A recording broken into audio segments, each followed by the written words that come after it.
NDC yenim say mo be yasanka ya anye o mu bitim wodin papa emrantie me maba one da so gu from was struggling calling you day and night monfa ade mu yeye emrantie kuma wa mudu wa mun kwato ho eje campaign na mo school sum wo propose yakọ yesi computer hwane so and yawo kakai and we dina me consay for 45 minutes to 1 hour yesi en traw call bonne bay and why mormen na mun takate ho ha o say me no se mun takase mu bese ya me kwaka bi pe yesi wotan no yati krom ha ementokwas enough nipa more than 3,000 etumi kwa vehicles wa bra na okunsi ye nipa more than 3,000 ni o interior minister te krom ha didi nom da ni woni me de ekoso. Look at a fine IGP like Christian Tete Ihono say the among yen wo me say na national security for ya e wo so mo pick intelligence e de bremo no asojafo wo mo say akatua mo de ma wo mo at the end of the month as national security operatives I 450 Ghana abusia from munyina makwa ba de ba Ghana and same TV so but mo so be like video no be subscribe to the channel no attend your notification no send be adachi bia no videos of this nature about so sabit makabi na said the munyina mo from Mr. President home from Mr. President major society amount now person contribute to studio work say mic say internet bbania patch Rachel through this number do my be answer be can you better wasin so me say we NPP ni am woni ngi so ye NPP ni so ye NPP ni am woni ngi so ye NPP ni abuza for na NDC social media activist no NDC journalist for no mo ye adwuma ma o bobi ansamo Mugabe mo ya ini pa kasongo mo ejada o ma so disappointed appointment say cheche ya ma appointees ni bi o nti bi motifi no mo didida na o musu ibi mu koso mo busa for boss o Yera John Dramani Mahama ba she embo say NDC ba power on betam Ghana japade nyina de aman nti mani da so omra visa NDC amanyo kono komo mo ji adwa kran passing wo mti yakasa de omko madwala omko ko apai omadwa ban yehu bida eto mo na mo no motutu jane bi papa kan so na strong one o masane na Yera John Dramani Mahama na so be good the NDC party no they will collapse the party Homosen sheshe bi omo Yera John Dramani Mahama na NDC ko bi a ombe likin sheshe na Ghana for NPP for win about 2028 na no ko mo so mo makọ ground so mo hunu say ground so yema NPP o makọ ground so say Yera anana dan kuku fado and Yera Dr. Laj Mahmoud Bawumia enima pa mo ye na to Ghana fa kuma so Ghana for hunu so mo na economic measures it's 2028 election they fala deal ye pekwa ye campaign be win aba no enu ntama hu aba mo pa yi asisi ameno kasa ide oye nipa na ato mo so omusu kakra no ma complain kakra omusu kakra no ma twajajo kakra iso omusi nkrutu nyuma no munye bio omusi Yera John Dramani Mahama yusu omo de agitumi awie oyi tumi wie no mfi omo NDC appointees ni muade omo omo from omo mfa we be na NPP for a fire more into me lose 2024 samo kai NDC for catch say any brentin na musa na no omo akoma pa no so by omo so the same thing here Ghana for the NDC for it's grassroots no madwa la ejada NDC grassroots nim gidigidi mencha okra mekwa kobo video na mo ati we dey ti wasomasem bra onye boko amintimi nka bibia boko baby didi ibi buada ibi ay fine ebi nso hu chiom wo ti we wankasa wo enkoye ma Mugabe enkoye ma so nka o we hope I see outside gentility home cry enkoye ma kama muntia tefo ahwe masafa camera nti Mugabe so onka ongumani mu asenne si ono ebaye afa opportunity na wunya abebe twam na wuntime nya bi sa konya kesi a wuti 20 nga wuntime nya slot na wa ban aba wo betra na wudi wa ID card tray me card ni me member me ambassador me wa na se na we ambassador the campaign fund na police kura who ni one slot fire service who ni slot migration ba fa di not so untimi nka o se koyi say amam for alpha course cv so mu da ba mu de no watima ye waduma na won mi wa no nka no kwente nipa wo beta ka dem se wo jan no mu ye greja no ne enimu wo mu ntenye se na wote na wo ka no kre na wotimi ka no kre che nipa mugabi mi pesi mi hu sa ja no wa nya ban wa nka ntre mo di sa na ko ya ka wo mu nya ma mo nka mo ene abie kokobo die na abie edi na mu sa na ko 1 year ni NPP anya kokobo die o me ka di sa fi na hwehwe ama no mu kura mu o mu nya na nya tuna le ba ni ya kana mutie ni to di pafo na mutie yanka ya no abia du hwe nipa honde na hwe na nimdie na wo de dwuma hye ne nsa na football managers kokoo dia va obey kokoo dia ever football ye mo dwuma na o had de nimdie ni mo ka me ko ani ya no maji eni asa na ba mo di wi so a mo hwe so nye ni ye beduru honum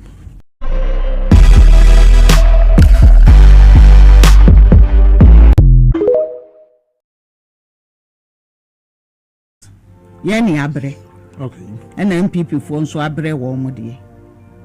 mpacho muntie mi NPP fo so abre wo modie but ye person next elections anase ye party need to me gina e was yensu ye bibia yensu ye party fo no mani be ye den ebeji okay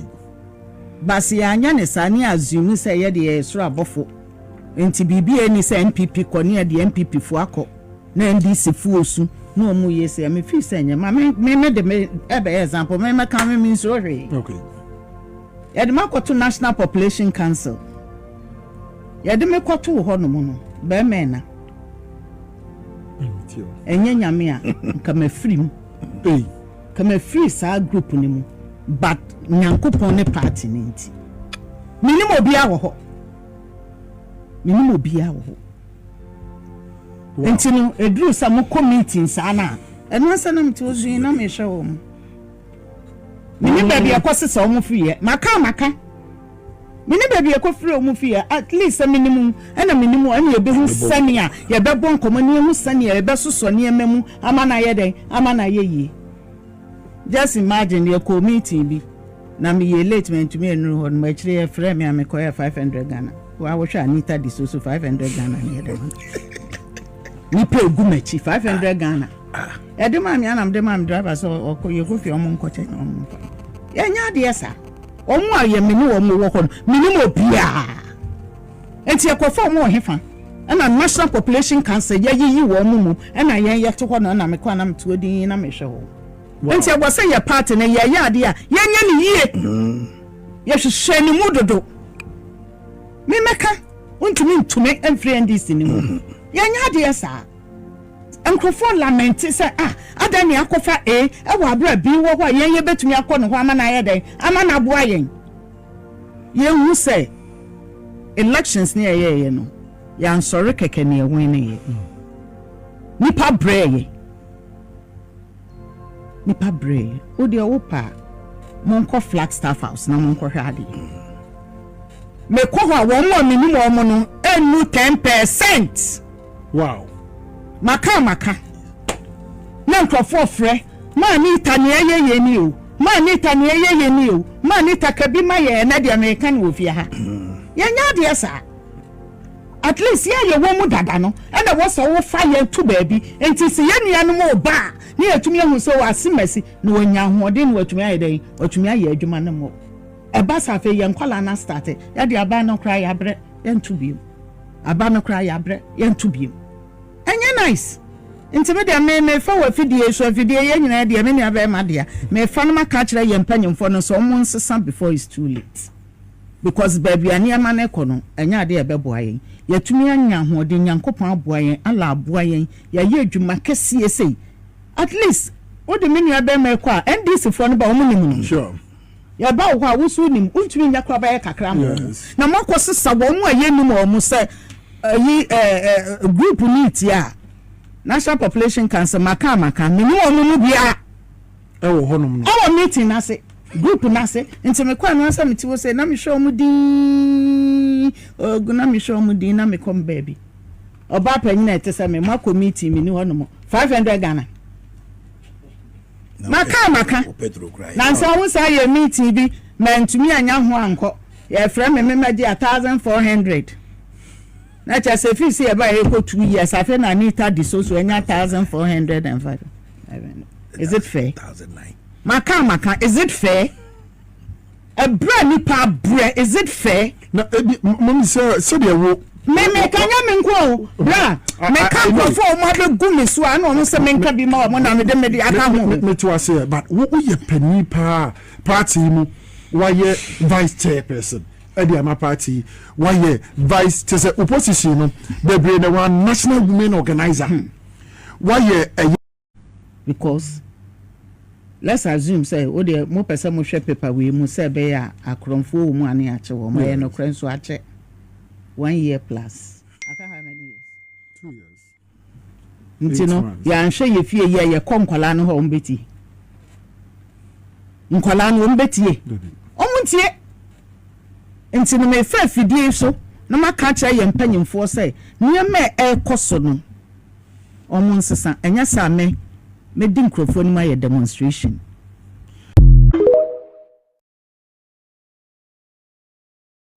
mo fama sonto fom na mutie de ekoso yes eya one man show okasa obi akabi eno na ekoso ma emwa NDC emwa bayo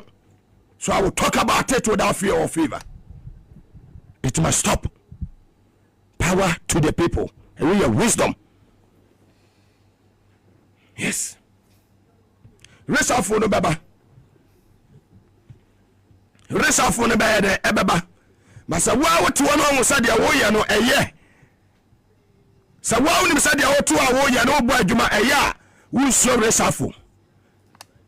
Maybe so competition as a host. Because there's no radio station. I want Baba Tram. Only me Baba Tram compare. Menene trust say obenya numbers asene me. I'm always on the winner side. I'm born to be a winner. Victory ne da bia de mechi me stars no so ma no. Yes obi atumi num nija. Yes, ginya me na. Ba ni bisa say, we a minister bisa wo say na. Ya resafo ebi be kam ya na. Ana we am session. So why you adwuma wo hawo ne sen. Sa me ya atofo ase am so resafo.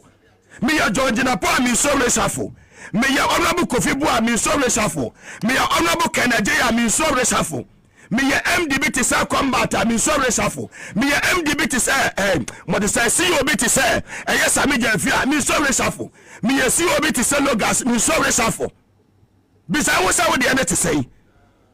Musa Wakilu Ghana water me yesi obi ti sana me so reshafu because obo adwuma wo de na ti say power to the people. Transport minister Onabu Joseph Bukari me bodi anama preja me mu me ya minister bi ti say transport minister Joseph Bukari me sekia ya dai because obo adwuma. Yes. Okasi osuro papa mo majo anoka hobi see you now our boss the net professor I want on the bano we see obi ti sana obi sheki obo adwuma NPA edoji bo adwuma won so resafo okọ NPA edoji bo adwuma okọ boss obo adwuma won so resafo we MCB to say so amasama constituency we so resafo we what they say MCB to say salam awo aduajiri so ama aduaju we so resafo they are working. Yes, we ya adwuma anya sa obata semi aka kire me say we ya adwuma ho me sorry am me bo me dwuma me nam me regional minister be to say is regional minister me tiema ya dai obo adwuma enje sana na yi din ni bawo amwako ye ne asante regional minister obo adwuma oti region minister oba adwuma wo sheki me wo host be tesa me ameti a wo sheki se be yi wade because oni adwuma power to the people yeah add numbers so you reduce numbers ti ade wo se kwa adwuma na man put you no kwaso na ti aban nanim power to the people yes ebi mo di position and I from am for na money penifo akasa ebi ane ya ma message bi information bi ababo awadwuma awoye no omo ko na wo send mo message ko mo ba kan so mo return I'm out of the country obata me account in 1 week 2 weeks we hear one about be flow shut up there me do free heading tama me hear one me free one wafa don't make any mistakes about from me back in 2 weeks time I don't need it is gone pass and gone all of them will come here. Some of the trouble, Mobako MP, Mobaha, Mobako constituency elections, Mobaha. Power to the people, Mobaha to know hey, yes. Shen Juma, eh, Penifo able. Sometimes me be say, I mean, on my for Julazabra, any your mamma Profana Jane, any your papa, and your Dr. Kalisu, your mama, now. Omuna fele squadji for some omuna it is how you babu near the adwuma mawa akaka be sam no fato ntan e peja wo fato ntan humble yourself no make sure so be adwuma wo be deliver and deliver very well it be must start very well it be more lack so many things